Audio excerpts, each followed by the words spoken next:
All right. Hello, everybody, and thank you so much for joining us today. My name is Brianna, and I am the Conservation Program Coordinator here at Sierra Club Iowa chapter. And every Friday at noon, we go live with an environmentally focused topic. And today, we are going to be joined by Pam Mackey Taylor, our chapter director, and she will be talking about nuclear power plants, sales tax and use exemptions. And so I will let you take it away. Thank you, Brianna. So yes, we're going to talk about sales and use tax exemptions as they relate to nuclear power plants. There is a bill that has been introduced in the House. It's HF2757. Now, on the next slide, we'll talk about what this bill does. And the nuclear generation facilities, if they were commenced or restarted on January 1, 2028, and if they were located in Iowa, if they're nuclear power plants, in other words, they use nuclear fission, fusion, or other nuclear processes to generate electricity for sale or for use in the transmission or distribution grid, and if they're licensed by the Federal Nuclear Regulatory Commission, they will be given a sales and use tax exemption. Now, an exemption means that sales tax or use tax is not paid on the items that they're purchasing, and we'll go into detail in terms of what these items are. And a sales tax is when you buy something in a store and you're charged sales tax. A use tax is if you buy something online and you're charged a sales tax, but that's really called a use tax. So that's the difference between the two. On the next slide, we'll go into some more details about what this this sales tax exemption is. It is included, but not limited to nuclear reactors, storage facilities, equipment, electrical generation, and other structures. It includes facilities undergoing restart after decommissioning, and there's one plant in Iowa, and that is the Duane Arnold plant in Palo.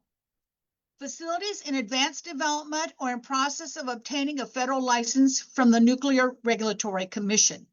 Now, that would include the Duane Arnold Energy Center in Palo. It would include small modular reactors or micro reactors, which are smaller than the small modular reactors, or it would include larger reactors like has been built in Vogtle. Now, on the next slide, we're going to talk in greater detail about what is exempted. The exemptions are for items used before, during, or after site preparation, construction, reconstruction, replacement, alteration, repair, safe storage. Safe storage is when things are decommissioned and they're in a holding pattern until they can be removed from the property, maintenance, or the restarting after decommissioning of a nuclear electric generation facility. That basically is soup to nuts, beginning to end. It's intangible personal property, specified digital products sold, services furnished, and the exemption is retroactive to January 1 of this year. Now, again, we're going into a little more detail because there's always more details as we go through this process. So on the next slide, I'm not going to read all of these items on the next 3 slides, but they talk about what's exempted.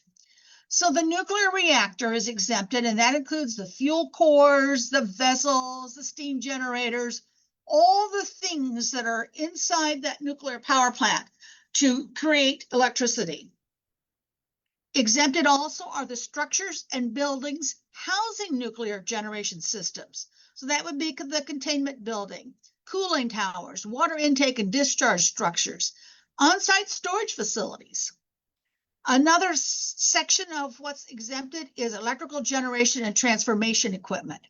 So that would be the turbines, the generators, the switches, the transformers, all the transmission structures that allow that power then to be sent out to the grid. And the list goes on the next slide. We're going to talk about some more things that are exempted. The equipment and systems used for safety, security, radiation monitoring, emergency power, training of operators and maintenance training, safety-related equipment, environmental protection required for the operation of the facility, systems materials, components, equipment, storage structures, and buildings associated with integrated systems that enhance the flexibility of the system in delivering energy to the electrical grid. On and on and on. Now, we've got some more things to talk about in terms of what qualifies on the next slide. And that includes materials and supplies and components permanently incorporated into the structures, the repair, the maintenance of the nuclear electric generation facility. Digital control systems, including software and cybersecurity. Equipment, materials, and systems and services required to restart the nuclear generation stations at a previously operational level. In other words, getting it back up to operation. Now, let's go on to the next slide. What's very obvious is everything from soup to nuts is included in this tax exemption. And let's assume that the Duane Arnold restart is at $1.6 billion in construction and restart activities.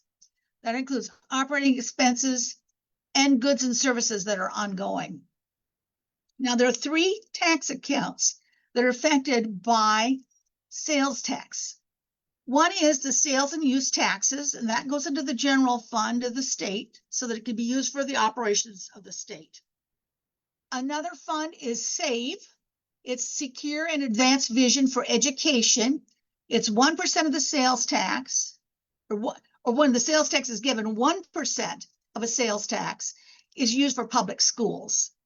And then there's the loss tax, and the loss tax is voted on by the voters, and it is called the local option sales tax, and it's used by cities and counties for projects and services they're providing. Now, on the next slide, we're going to talk about what that impact is in terms of the revenue collected by the states, the cities, and the counties. Now, in fiscal year 27, and that starts July 1 of this year, the general fund will take a hit of $33.1 million if this tax exemption is passed by the legislature. The SAVE fund, $6.6 million, and the loss fund, $6.3 million. And Duane Arnold is in the process right now of getting ready to restart, and they're rebuilding some of the cooling towers and some of the structures around it. That's why that is a large set of numbers. Fiscal year 28, that reconstruction continues. There'll be a hit to the general fund of $13.8 million. And SAVE 2.8 and loss 2.6. And as we go through time, the amounts are going to decrease as the structures are being rebuilt and the nuclear plant is being restarted. The upshot is we're talking about a huge amount of tax money not going into the state, county, and city coffers and school district coffers. On the next slide, we're going to talk about what are the concerns about this sales and use tax exemption. The first, nuclear power is not renewable energy. It's fueled by uranium. Uranium is a finite resource. It's mined just like coal or other materials that are mined. Nuclear power is not clean. The processing of uranium ore separates the uranium-235, which is used in the nuclear reactor, and it separates that from the rest of the mined material. When it's done, the excess material, or the things that are not used for the uranium-235, are disposed of in tailing ponds or piles of rocks, and that waste is radioactive. The spent fuel remains radioactive for hundreds of thousands of years with no safe way to permanently store it. Nuclear power is expensive. Renewable energy like wind, solar, and battery storage is a much less expensive alternative. Now, why are we restarting Duane Arnold? And the main impetus for that is to power data centers. And there's one company in general that has asked for the power from Duane Arnold, and that is the Google data centers being proposed near Palo. Those data centers are going to take about 90% of the electrical power generated by Duane Arnold. Data centers have very adverse impacts on the environment. They use massive amounts of water, massive amounts of electricity, and they take a lot of land. When the diesel generators are running, they generate very, very contaminated and polluted air. And the data centers really have no benefit in general to the public. And as you know, these data center companies, the Google, the Microsofts, the Metas, the Amazons, are huge international companies that have huge capacity to pay for taxes and the power that they're receiving from a nuclear power plant. And they do not need taxpayer subsidies. Nuclear power is already heavily subsidized by the federal government, and it certainly doesn't need this handout. Other businesses are not given sales and use tax exemptions to the extent proposed by this bill. The state is reaching into reserve funds already to support the budget, and it is not time to eliminate the sales and use taxes on one huge industry. And furthermore, when the state isn't accruing those taxes for sales and use taxes for the property being purchased by a nuclear power plant, everybody else has to cover the costs of the services that are provided. You know, the police, the snow plowing, the all the things that are provided for services in terms of schools and local governments. And so all the costs of that will fall on other citizens and other businesses while the handout is being given to the nuclear power industry. On the next slide,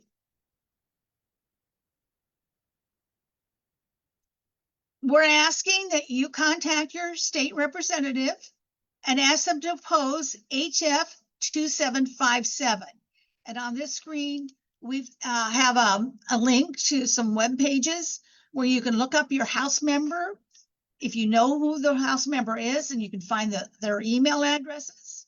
Or if you don't know who your legislator is, you can go to a screen, the second link here, and you can find who your legislator is, and then that'll give you their email addresses. And we don't know when this bill is going to come up on the floor of the House. We're getting toward the end of the legislative session, and so you need to contact your state representative today and ask them to oppose HF 2757. And with that, I'll take questions. Awesome. Thank you so much, Pam. So has this bill gone through committee already? It has gone through a subcommittee, and I don't think it has come up through a committee yet. So things could move pretty fast, though. Definitely coming up on the end of the session for sure. Well, thank you so much again, Pam, for joining us and informing us on this bill. We really appreciate it. Thank you so much to everybody that joined us today. We'll see you again next Friday for another Lunch and Learn, and have a fantastic weekend, everybody. Thank you. Bye-bye.